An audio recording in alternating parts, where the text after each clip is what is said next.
Questo paese è destinato all'oblio e alla paralisi. È questa l'amara considerazione del governatore del Veneto dopo la decisione del ministro dell'Ambiente Sergio Costa sulla presenza di rifiuti nel cantiere della Pedemontana.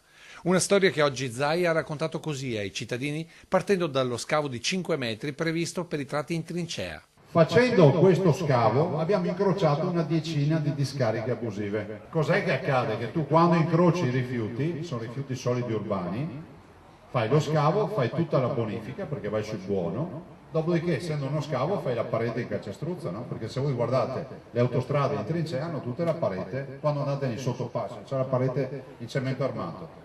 Sono riusciti a far passare l'idea che qualcuno ha trovato i rifiuti, notte e tempo, li ha cementati, no? Come i mafiosi che cementano i loro nemici dentro nelle colonne, ve li ricordate i film?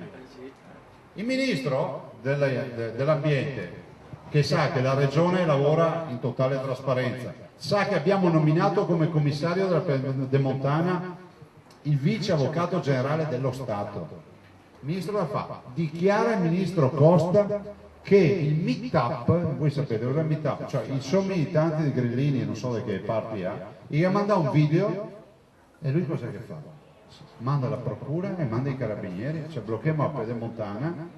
Quando bastava alzare il telefono e gli davamo le analisi, gli davamo tutto perché comunque è tutto sotto la luce del sole, ma di fatto lo è sotto la luce del sole. E proprio per questo il governatore lancia una vera e propria sfida al ministro su un altro fronte caldo in tema non solo ambientale.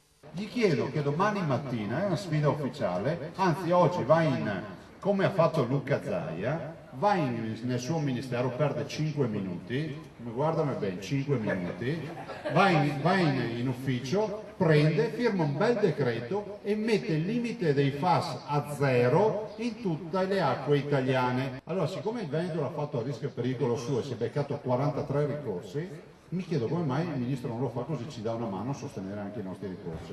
Grazie.